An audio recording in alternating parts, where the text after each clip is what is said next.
Bueno, estamos en el año en el que estamos conmemorando los 40 años de la desaparición física de Ricardo Balbín y queríamos tener un diálogo, una charla con alguien que es tal vez la persona más autorizada, al menos en el distrito de la ciudad de Buenos Aires, sobre la figura de Balbín y que tiene muchas vivencias para compartir con nosotros, la trascendencia y la actualidad del pensamiento de Balbín. Rafa, querido Rafael Pascual, una vez más, gracias por tu tiempo y por tu generosidad al recibirlo. Gracias a vos, Diego, y gracias por todo el esfuerzo que haces junto con la Comisión de Homenaje por los 40 años de la desaparición física, como vos bien decís, porque su pensamiento sigue vivo y sigue vigente.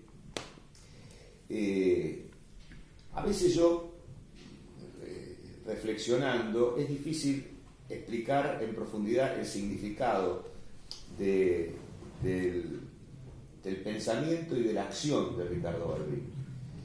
Porque yo acostumbro decir que la democracia y la libertad, que afortunadamente vivimos desde hace ya unos cuantos años en la Argentina, son como la electricidad.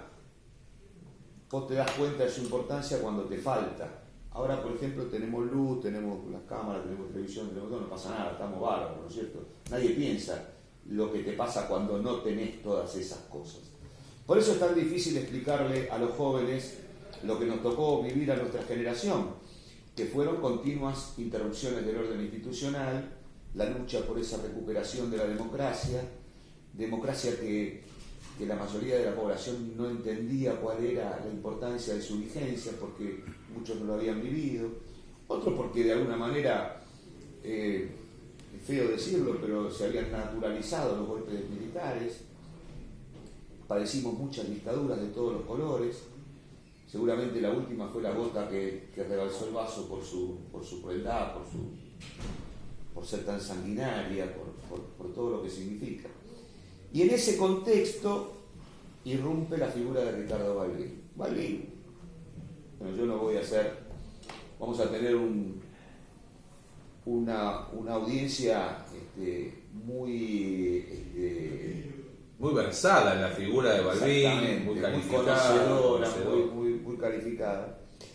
Pero Balbín nació en el 4. Se afilió a los 18 años en el 22, gobierno de Marcelo Telerrear, o a lo mejor habrá sido en los finales de Don Hipólito. Irigoyenista acérrimo Balbín. Y vos fijate que él militó aproximadamente 6 décadas, la del 20, la del 30, 40, 50, 60, hasta que murió en el 81, década en la que murió en sus albores. En cada década hubo un golpe de Estado. Claro. Y en cada década Balbín tuvo que agudizar el ingenio político y la estrategia para recuperar la democracia. El golpe del 30, Balbín electo diputado provincial en el 31, no asume porque esas elecciones que ganan Pueyrredón Guido en la provincia son anuladas por la dictadura. Y después empieza lo que es la lucha contra el fraude, lo que él calificaba como los caminos polvorientos de la provincia de Buenos Aires. Mirá, hoy por Zoom no habría caminos polvorientos. ¿No? Gracias a él. Balbín con Zoom no hubiera tenido el problema de los caminos. No me lo imagino a don Ricardo transmitiendo por Zoom y hablando con los correligionarios de todo el país. No, porque la verdad que sí. El cara a cara, ¿no? El encuentro, el mano a mano. En eso los dirigentes radicales, Balbín en especial. Balbín, Iria Alfonsín, el propio de la Rúa, dirigentes que recorrieron el país muchas veces. Yo tuve oportunidad en el 2007 de ir a Catamarca a un homenaje a Balbín porque se cumplían no sé cuántos años de su última visita. Y entonces fuimos a algunos pueblos a 200 kilómetros de la capital. Y yo decía, ¿cómo hacía Balbín para venir con la mujer? Venían y llegaban en avión a la capital, en los aviones de aquella época. Pero después había aquí el camino de tierra.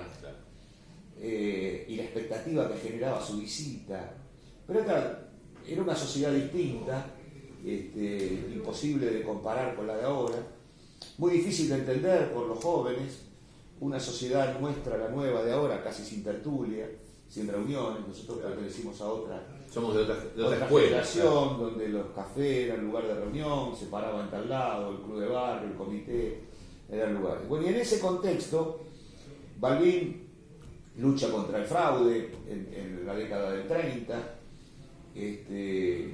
enfrenta de alguna manera a la Unión Democrática en el 45, es una de las figuras destacadas de intransigencia y renovación, característica de la década, y después viene el triunfo de Perón en el 46, la dictadura de Perón, que hoy a muchos le da escozor que se digan estas cosas. Dictadura, pero las cosas hay que llamarlas por su nombre.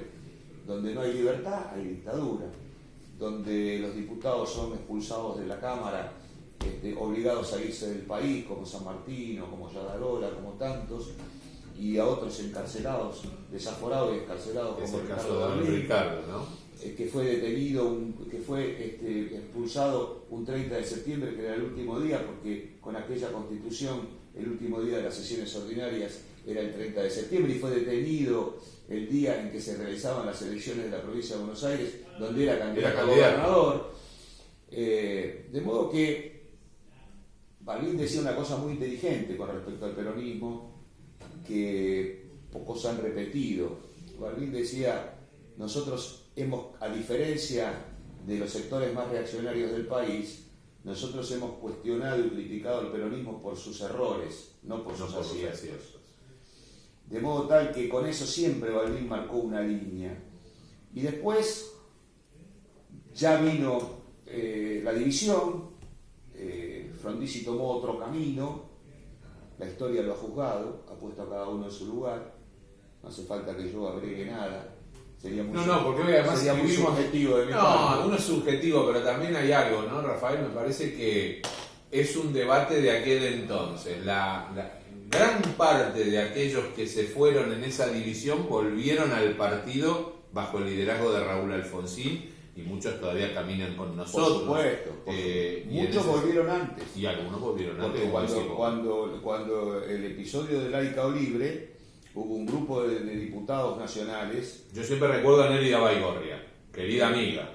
Eduardo Rosenkrantz, el padre del actual presidente de la Corte Suprema de Justicia, es otro de los que volvió al partido, habiendo sido diputado por la capital. Exactamente, y volvió al partido como consecuencia de esa decisión de Frondizi.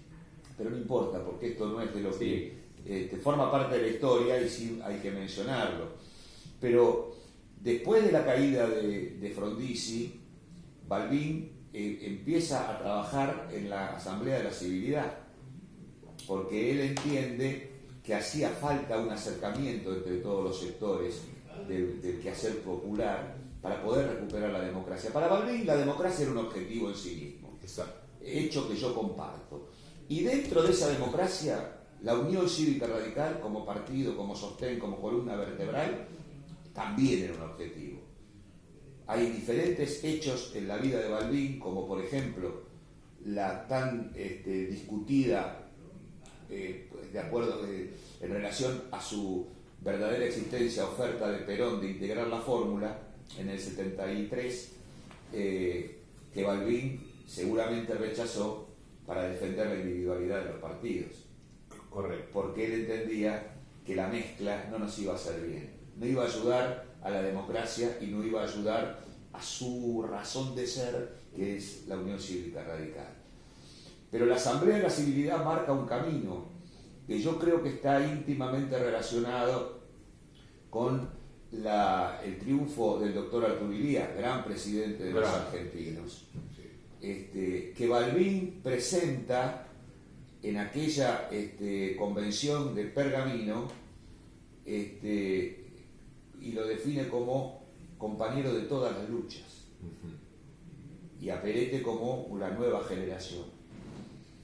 Pero Balbín, a pesar de lo que muchos de sus detractores sostuvieron, Balbín hace un gesto, un sacrificio para el radicalismo y para el país, declinando su candidatura, que era indiscutible, en el 63. Si hubiera querido hacerlo, lo era. Porque él creía que no era posible ganar con un candidato tan enfrentado con el peronismo, como había sido él. Sí.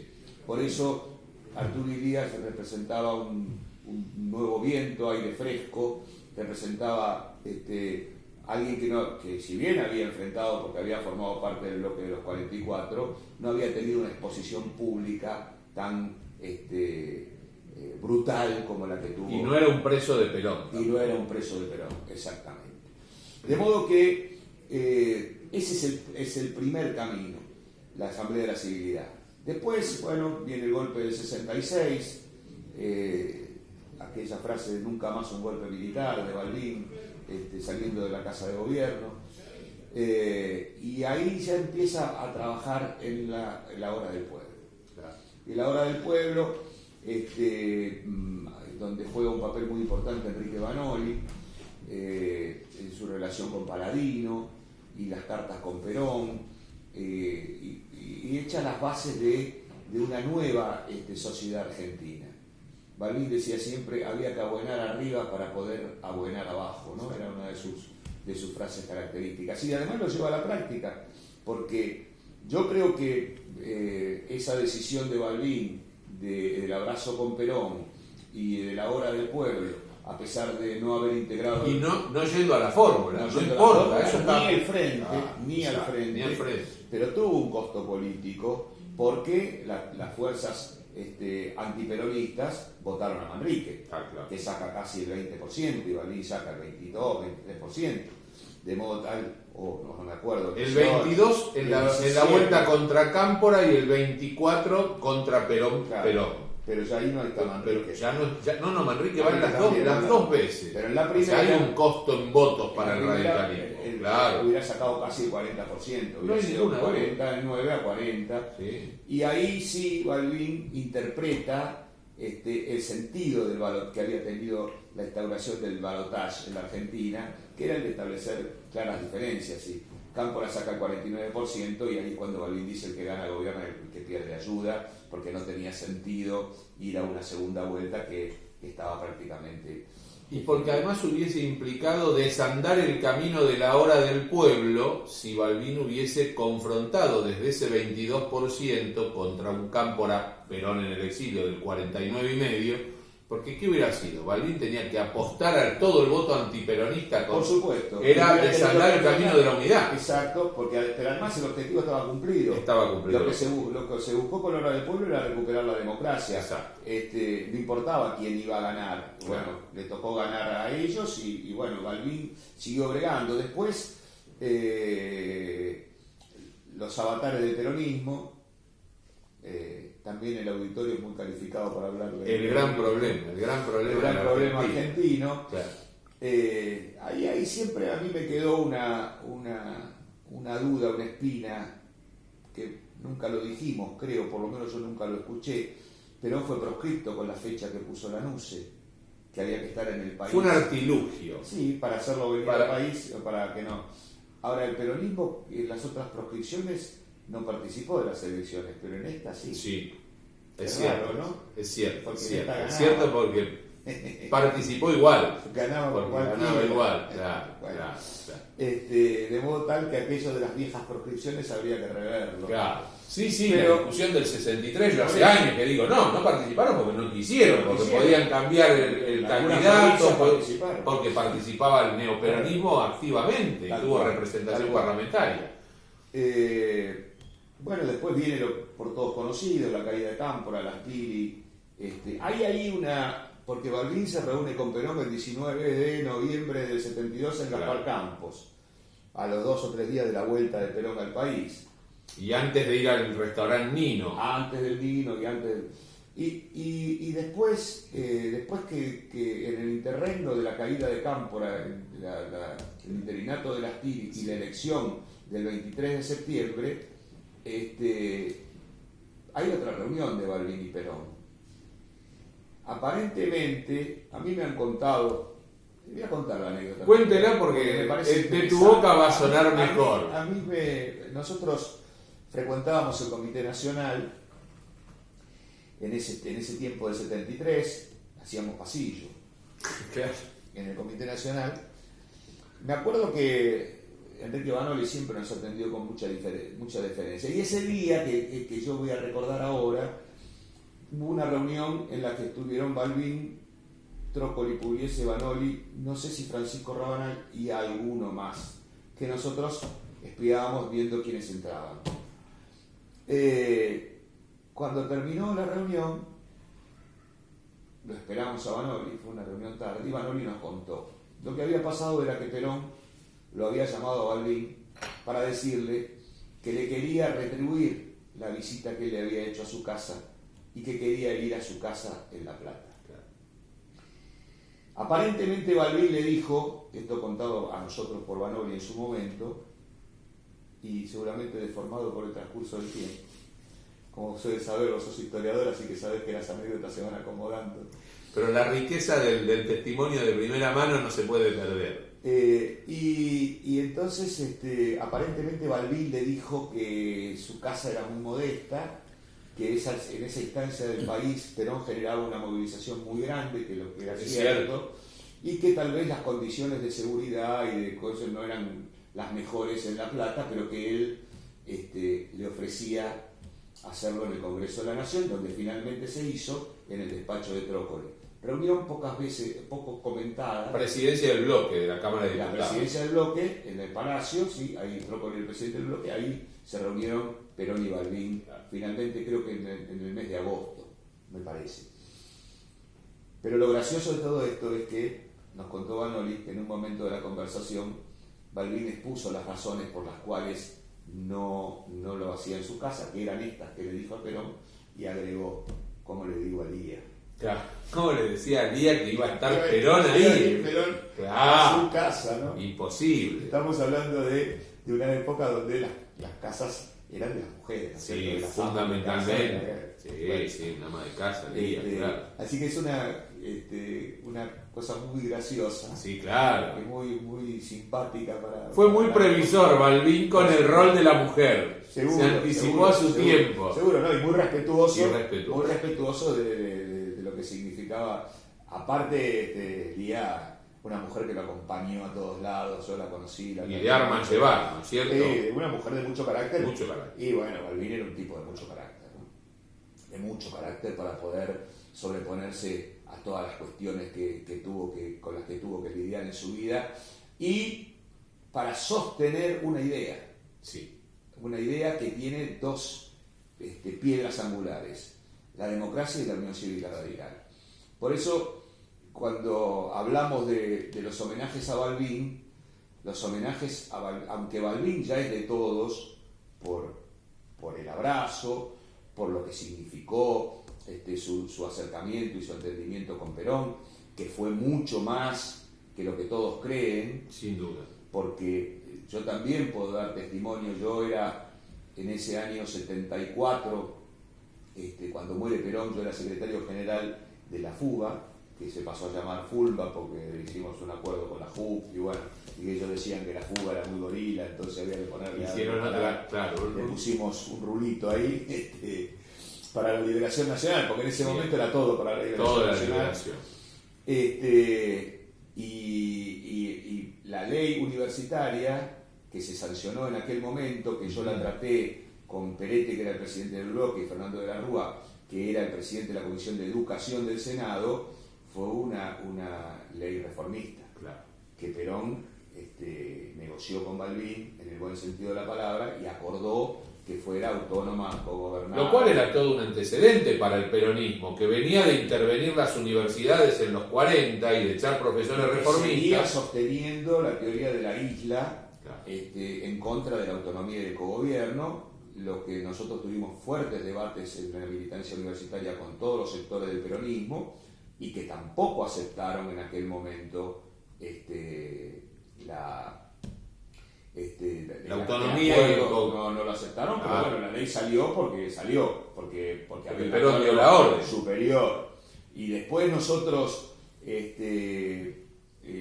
por indicación de Balbín, fuimos a hablar con Vicente Solano Lima, que era el interventor de la Universidad de Buenos Aires, y ahí acordamos 3 interventores en 3 facultades. Para el radicalismo, para la Unión Cívica, para la franja. Sí, para la franja que era nuestra. Bueno, esa franja, sí. Tu franja. Sí. Y los 3 candidatos fueron Yuyo Rulet, Jorge Ingeniería. Rulet, Ingeniería, que finalmente fue interventor, fue decano interventor. En Medicina, que nos costaba encontrar porque Chicho Romano no quería y nos costaba encontrar un candidato. Chicho Romano, vicepresidente del Comité Nacional. Seguro, hombre de Julián. Hombre de Julián. Y el hijo de don Nicolás Romano. Por supuesto. Figura del reformismo argentino. Por supuesto. Y finalmente propusimos a Aldo Neri. Mirá. Y ahí es en donde Aldo Neri irrumpe en la vida partidaria. Y exactas, que eran medicina, en ingeniería habíamos ganado. Sí. Y en medicina y en exactas habíamos hecho 2 grandes elecciones. Ajá. Y en exactas propusimos a Manuel Sadowski. Oh. Ni Neri ni Sadowski pudieron asumir porque la JUC tomó las facultades y no pudieron asumir. No se cumplió el acuerdo. No se cumplió el acuerdo. Pero bueno, con esto quiero significar que el entendimiento, el diálogo de Perón y Balbín fue mucho más allá de lo declamativo o declamatorio. No, se materializó en hechos y de lo que yo puedo contar, no sé, en otros ámbitos de la vida nacional. Y la intervención de fuerzas ajenas, en este caso la JUC Montoneros, de impedir esos acuerdos, no le quita el mérito a que Perón y Solano Lima accedieron a una reivindicación radical que llevó Balbín y la FULMA a cabo. Tal cual. Pero bueno, en ese lapso yo creo que Balbín cobra tal vez su mayor esplendor como figura excluyente del radicalismo. Claro. Y decae un poco la figura de Alfonsín después de la interna del 72. Claro. Balbín entre el 73 y 74 levanta otra vez como líder radical, ¿no es cierto? Hay una anécdota muy graciosa de esa interna que contaba el Flaco Borrás. La conocés. Por favor, te quiero escuchar. El Flaco Borrás, después de la primera interna, claro, la figura de Balbín con el acuerdo con Perón había cobrado una dimensión política que estamos describiendo. Y bueno, salieron a recorrer la provincia de Buenos Aires para una inminente interna para reagrupar. La del 74, vida. 2 años después, claro. Y entonces Quiroga es un pueblo que está muy pegado a 9 de julio. Y yo no recuerdo ahora el nombre del escribano que era el referente alfonsinista, siempre me lo recuerda Juanjo Cavalari y yo me olvido. El Flaco Borrás lo va a visitar, hombre, ¿cómo le va, don escribano, don fulano, cómo anda? Y aquí estábamos peleando, le dice. Pero ¿cómo estamos en la cosa partidaria? Y está complicado, dice. Casi todos se han ido con Balbín, pero tan es así, le dice, mire cómo será que hasta yo me fui. No quedaba ni el referente, había. Nadie. Pero bueno, cosas de la política partidaria, después, por supuesto, Alfonsín, una figura. Bueno, muere Perón. Y Balbín, ahí es cuando tiene ese aparato de todo el arco político, cuando Balbín hace esa famosa oración fúnebre, que además la hace antes de lo que le tocaba, porque yo creo recordar que Balbín tenía algo preparado en la cabeza, pero presumo que lo llama antes el locutor de lo que estaba previsto. Y uno lo ve a Balbín que consulta a su alrededor y va y sale al toro, al ruedo, y habla y hace esa alocución magnífica. En aquel momento el comentario era que Balbín, yo no lo escuché, pero que Balbín había dicho que él se enganchó los dedos en el pantalón para no gesticular, porque decía que bastante era romper el protocolo de no leer, porque todos habían leído, que encima de que iba a hablar y se iba a gesticular. A que le duró poco, porque a los 4 o 5 minutos, si mirás el video, ya hace algunos gestos. Y ahí, en ese discurso, que como vos bien decís, fue el discurso que gran parte de la sociedad argentina, sobre todo el peronismo, descubrió la existencia de Balbín. Balbín dice la frase por todos conocida de este viejo adversario de un amigo, pero primero dice, vengo en nombre de mis viejas luchas. Sí. Y dice que por ser francas, sinceras y claras, ganaron la confianza, porque él lo que está diciendo, el concepto es que él pudo hablar francamente con Perón en el ocaso de sus vidas, porque habían peleado antes. Claro. Porque Perón veía en Balbín a un tipo que no iba a sacar ninguna ventaja, que no iba a buscar ninguna ventaja, que estaba en una actitud patriótica. Y yo agrego, esto de mi interpretación personal, yo creo que ese acuerdo fue en contra de la guerrilla, Sin duda. fue en contra de la violencia, fue en defensa de las instituciones del país y de la democracia, como siempre había estado Balbín, que mantuvo su coherencia en eso y que lo cooptó a Perón para la defensa de la democracia, ¿no es cierto? Cosa que a Perón, Una novedad. una novedad que mucho nunca le había importado, pero bueno, yo sostengo como descripción, que puede ser interpretado como una calificación también. Yo creo que al peronismo le importa la mayoría, no la democracia. Ellos creen que cuando tienen mayoría pueden hacer cualquier cosa, y nosotros creemos en la democracia y en la república. Y nosotros sostenemos siempre la libertad de todos. Somos el único sector de la política argentina que defendemos la libertad de todos, no la nuestra. Porque después el peronismo, la derecha y la izquierda han dado pruebas acabadas de cuando les toca gobernar en la Argentina o en cualquier parte del mundo, la libertad de los otros les importa poco, ¿no es cierto? Hay una anécdota que vos conocés bien. Hay una segunda visita de Balbín, vos que sos un testigo calificado de esa época. Hay una segunda visita de Balbín al velatorio de Perón que dura varios días. ¿No te acordás? Eso no me acuerdo. ¿No te acordás? Que quiere constatar efectivamente es como que hace una segunda visita al féretro para ver la circulación del público que dura varios días. Yo sé que él hace una visita antes de la despedida, ¿no? Antes de la despedida. Pero no. Porque ya cuando la despedida, ya después... No, después se lo lleva, claro. Sí, después de los discursos es el entierro. Es el entierro. Pero ahí se abre una etapa donde, más allá del brillo que Balbín cobra en el escenario en el que más se destacó, que es el de la oratoria, porque le toca despedirlo en lo que él era un as, ¿no sé? Un as, y que además concitó el respeto y la admiración de todos, inclusive de aquellos que habían sido sus más enconados adversarios. Tenía una facilidad. Yo recuerdo, yo era presidente de la Juventud de la Capital, el doctor Trilla era presidente del Comité de la Capital, y Balbín el presidente del Comité Nacional. Y casi todos los años, aún en la dictadura, hacíamos una cena de fin de año en Tuspagos, en La Boca. En una cantina que era de Toto Bertolucci, que se llamaba Gennarino. Sí, Toto Bertolucci, que además tuvo un comité en San Telmo. Por supuesto, Toto Bertolucci trabajaba con Gabriel González. Exactamente. Y en la cantina Gennarino, donde nosotros a fin de año llevábamos un montón de jóvenes, éramos 100, 80, 100. Para la época era muchísimo. Tengo algunas fotos que creo que a lo mejor si no las tenés te voy a mandar las copias para compartirlas, te las voy a mandar por WhatsApp, porque yo las tengo digitalizadas, para ver si me ayudás con los personajes de esa. Está Balbín, está Lía, está Pugliese, seguro, debe ser de esa época. Son de esa época, sí. Y entonces yo me acuerdo que yo tenía un trato muy afable con Balbín, muy cordial. No hablábamos de cosas profundas, porque yo no tenía nada para decirle a Balbín, en realidad iba a escuchar. Para escuchar. Y me acuerdo que era el mantel de papel. Sí, típico de cantina boquense. Y Balbín había escrito 2 o 3 cosas, 2 o 3 palabras ahí, con su lapicera. Y yo no me acuerdo cuáles eran las palabras, porque han pasado tantos años. Pero yo me acuerdo que, como atrevido que era, le dije: doctor, ¿usted va a hablar de esto?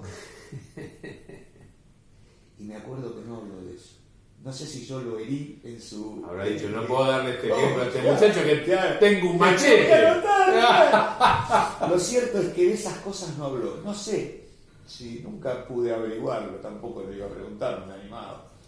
En dictadura Balbín siguió haciendo política. Por supuesto, y fue detenido varias veces. Sí. En San Luis, en Vicente López, varias veces fue detenido. Venía a la capital, nosotros hacíamos... Y hacía actividad en el Comité Nacional. Bueno, porque ahí...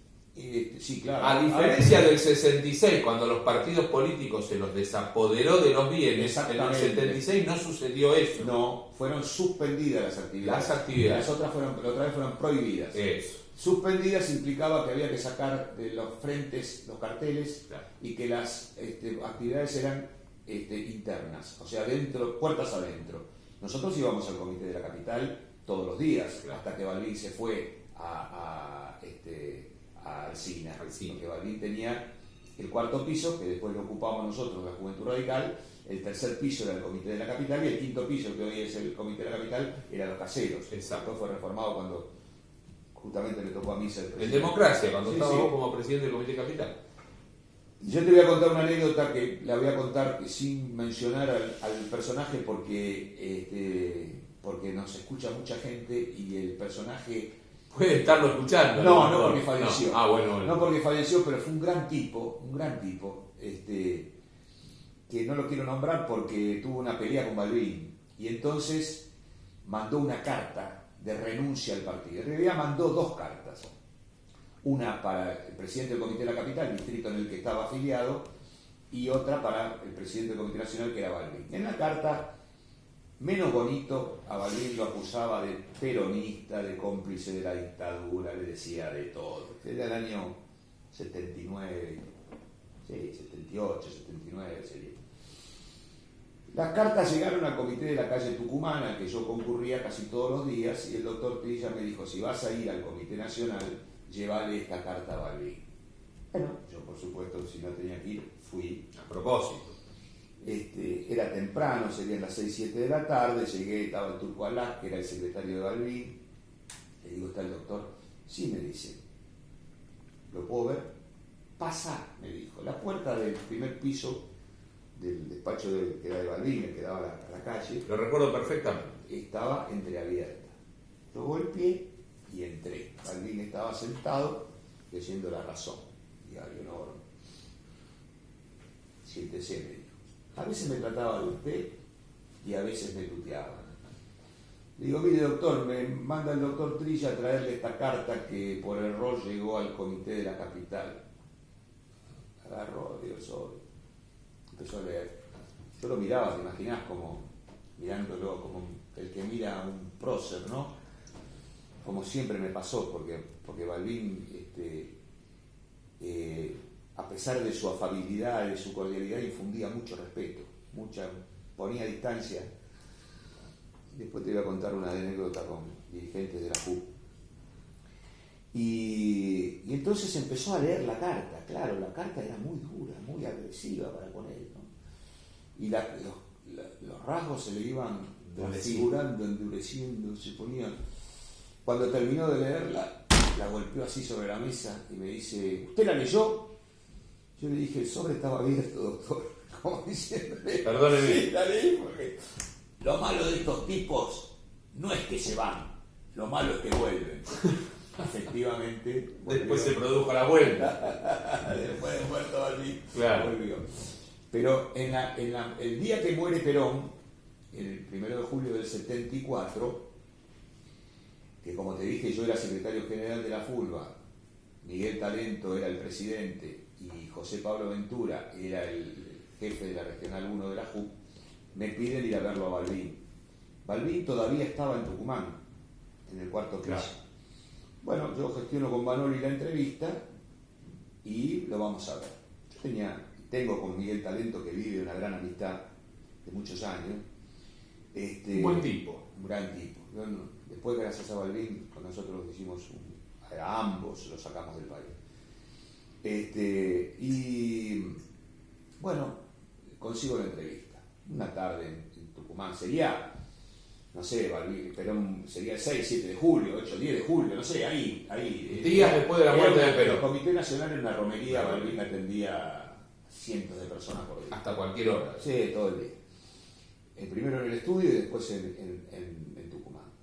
Bueno, yo tenía, como te decía, mucha confianza con ellos, estábamos esperando, teníamos 20 años, estábamos jorobando. Decía, no, porque nosotros al viejo ahora le vamos a decir esto, el viejo gorila, le vamos a decir esto otro, le vamos a decir esto de acá y de allá. Cuando entraron, Balbín le movió los anteojos así 2 veces, perdieron el habla. Si no hago yo la introducción, Los tipos no sabían qué decir. Bueno, estaba frente a un prócer de la democracia. Pero aparte él, su actitud era una actitud que imponía un respeto muy fuerte, más allá de lo que él significaba por su trayectoria, Lo que también recordamos este año tiene que ver con lo que fue la última gran obra de Balbín, que introduce la vuelta a la democracia, que es la multipartidaria, que es un poco la continuidad de ese ciclo, ¿no? Asamblea de la Civilidad 1962, la Hora del Pueblo 1972 y 1981 la multipartidaria, que trae la novedad de esa, yo no sé si llamarlo reconciliación, pero sí diálogo con Arturo Frondizi, con el que había en tiempo de grietas, cuando se habla hoy de grietas, no se sabe lo que fueron las grietas de aquellos años, más en el radicalismo. Un enfrentamiento muy duro con Frondizi. A mí todavía las vacunas me duran. Estás inmunizado. Pero es verdad, se incorpora Frondizi. Balbín tenía un objetivo superior, que era recuperar la democracia. Yo por eso hago especial hincapié en el partido, porque la recuperación de la democracia de Balbín era con la vigencia de la UCR. Y los hechos le dieron la razón. Porque si Balbín no hubiera mantenido este partido unido, cuando llegó el gran líder que tuvo la democracia argentina, que fue Raúl Alfonsín, no hubiera ganado. Claro. Necesitaba el partido. Esa estructura, ese funcionamiento que le dio Balbín, que por otra parte era el que planteaba Alfonsín. Claro. Porque vos, que sos el presidente del Instituto Irigoyenista, sabés más que nadie un paradigma del radicalismo, una apotegma del radicalismo, que Alvear fue irigoyenista y Alfonsín fue balbinista. Es cierto. Eso no lo va a cambiar. Nunca lo va a cambiar nadie. Esos son los hechos. Una cosa es lo que hayan dicho los alvearistas de Irigoyen. Seguro. Alvear fue irigoyenista. No tengas ninguna duda. Esto me lo decía Guillermo de Andrea Mor. Pero no tengas ninguna duda. Alfonsín. Bueno, yo lo escuché hablar de Balbín. Alvear estuvo en el 90, en el 93, en el 5. Alvear es indiscutible. Y su irigoyenismo es indiscutible. Y vos fíjate que a veces las frases que repiten los líderes, son definiciones. Sí.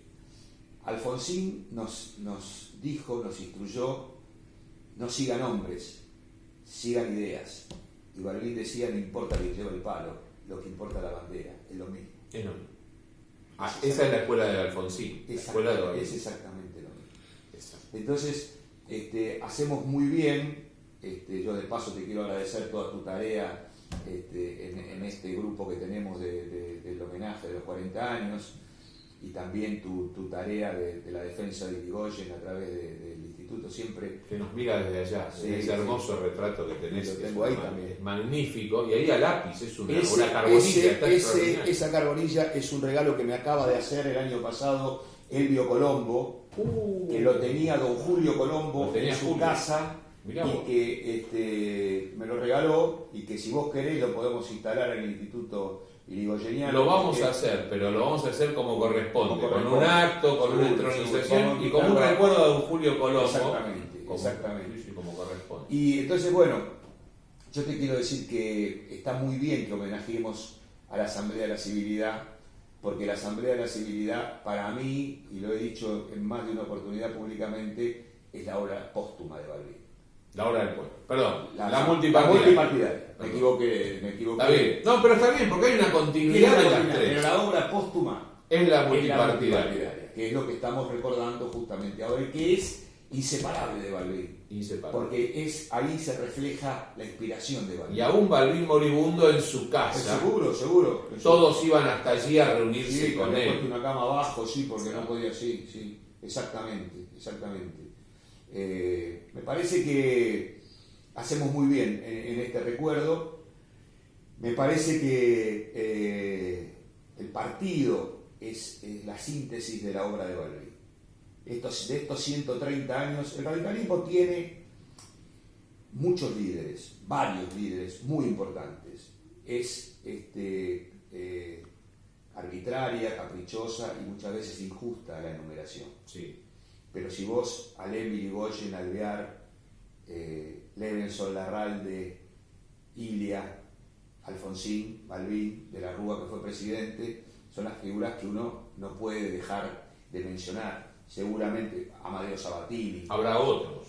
Hay muchos más. Por eso digo que es arbitraria e injusta la enumeración. Pero en esa lista cada uno tiene un matiz, tiene una característica, tiene un perfil.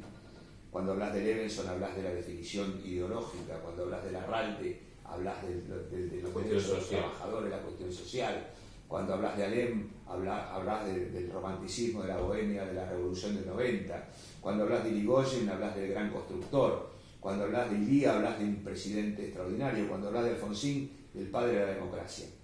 Pero Ricardo Balbín es el que más tiempo ejerció su apostolado, el que estuvo 60 años trabajando para que el radicalismo construya, cumpla con su misión de construir la democracia. Una democracia sólida, con partidos fuertes, con instituciones fuertes, pero también una democracia donde no haya enemigos, donde haya adversarios, donde circunstancialmente haya compulsa electoral, pero sea siempre el pueblo el que termina. Bueno, mirá, acá, lo vamos a mostrar a la cámara. Muy bien. Acá dice, la elección del 58-64, Ricardo Balbín, una conducta leal al servicio de la paz en Argentina. Hermoso apotegma para cerrar la paz argentina. Esta participación. Esto es por lo que luchó Balbín tantos años y por lo que yo creo que está vigente. Democracia y paz. Y libertad. Si algún día yo tuviera inspiración, que no la tengo, y capacidad, que tampoco la tengo, no diga eso, Rafa. Para escribir un libro, y pudiera escribir un libro sobre Ricardo Balbín, el subtítulo sería El demócrata sin democracia. Claro. Porque él dedicó su vida a recuperarla y no la pudo ver. Hay un momento en un discurso cuando proclama a Ilia, si no me equivoco, cuando dice: muchacho, no te pido nada, no mates la democracia sin verla. O sea, Ilia era el que iba a traer la democracia. Exacto. Para que esos jóvenes la vivieran. Y Balbín quería que esos jóvenes vieran la democracia. Y él, en definitiva, no la pudo ver consolidada, pero su obra no hay duda que él fue el gran constructor. No hay duda. Mirá la cámara y guiñarles un ojo a los amigos. Bueno, saludo a todos los amigos de todo el país. Los vamos a ver muy pronto. A los jóvenes, a los no tan jóvenes y a los muchos integrantes del viejo balbinaje, a quienes saludo con la cordialidad de los años mansos. A nosotros nos encantó poder visitar a Rafael Pascual en el Círculo de Legisladores, en su despacho de la vicepresidencia, y compartir esta charla amigable sobre una figura a la que los dos admiramos y queremos, como Ricardo Balbín. Se va a ver por Facebook y por YouTube este momento de los diálogos con la historia que hace el Instituto Nacional Irigoyeniano, y en este caso en conjunto con la Comisión Nacional de Homenaje por los 40 años de Ricardo Balbín. Gracias. Muchas gracias.